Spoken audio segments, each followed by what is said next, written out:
이번에는 글로벌 특파원 리포트 시간입니다. 실리콘밸리의 생생한 분위기, 한국경제신문의 서기열 특파원과 알아보겠습니다. 자, 지난주 나스닥 지수 정말 최고의 한 주를 보냈습니다. 8% 넘게 뛰어줬는데 CPI 서프라이즈의 영향이라고 봐도 되겠죠? 네, 그렇습니다. 기술주 중심의 나스닥 지수는 지난 한 주 동안 8.1% 상승했습니다. 다우 지수, S&P 500 지수보다 높은 상승률을 기록했는데요.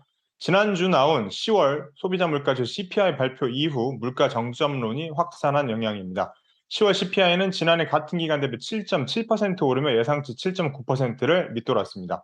CPI가 둔화되며 그동안 진행된 급격한 금리 인상이 완화되지 않겠느냐는 분석이 나오면서 주가 상승을 이끌었습니다.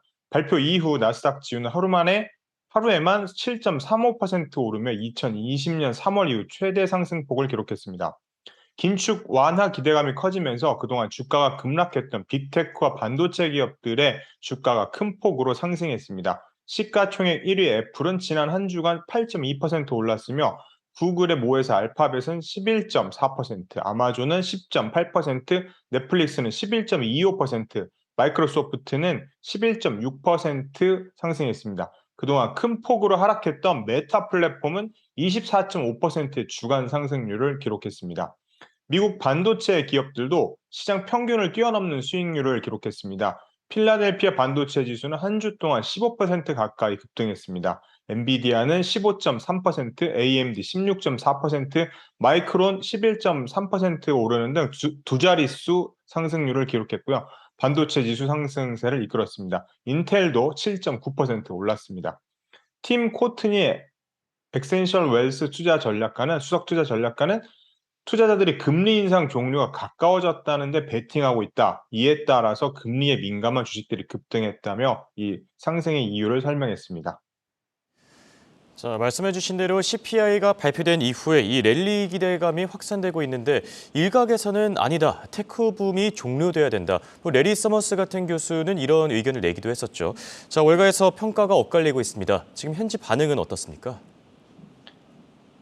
네, 앞서 말씀드린 것처럼 완화적 통화 정책에 대한 기대가 커지면서 금리 인상에 민감한 빅테크에 대한 투자가 늘어나고 있다는 분석도 있는 반면 지나친 낙관론은 금물이라는 분석도 있습니다.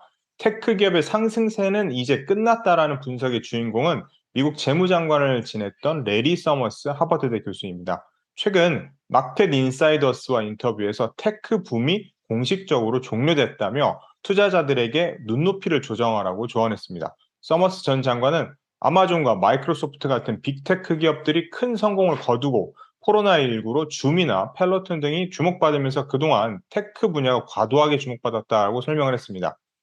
그는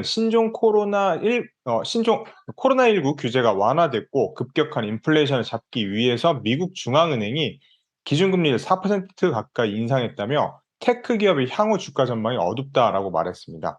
그는 비대면 운동 프로그램 서비스를 제공한 미국 업체 그 펠로튼의 주가를 닷컴 버블 당시 패치닷컴과 비교하며 지금 무슨 일이 일어나고 있는지 이해하기 위해서는 펠로튼과 패치닷컴이 같다는 공식을 알아야 된다고 설명을 했습니다. 그래서 패치닷컴이 무엇이냐? 1998년 설립된 온라인 기반의 반려동물 용품 판매 업체입니다. 1990년대 말 닷컴 버블 당시 과도한 주가 상승과 현실성 없는 기업 가치를 상징하는 기업입니다. 패치닷컴은 상장 후 1년도 채 되지 못해 2000년 파산했습니다. 그래서 서머스 전 장관은 최근 테크 분야의 과도한 주가 상승이 다음 투기 붐이 올 때까지는 회복하기 힘들 것이라며 투자자들이 기대치를 조정해야 된다고 조언했습니다. 시장에서도 빅테크 종목의 포트폴리오 비중을 적극적으로 늘리는 것은 위험할 수 있다는 분석도 나옵니다. 아직 페드의 정책 방향이 정해지지 않았고 경기 침체 가능성도 높아서입니다. 이런 경우 경기 침체에 대응할 수 있는 대표적인 업종으로 헬스케어, 식품, 통신주가 꼽히고 있습니다. 지금까지 실리콘밸리에서 한국경제신문 서기열 특파원이었습니다.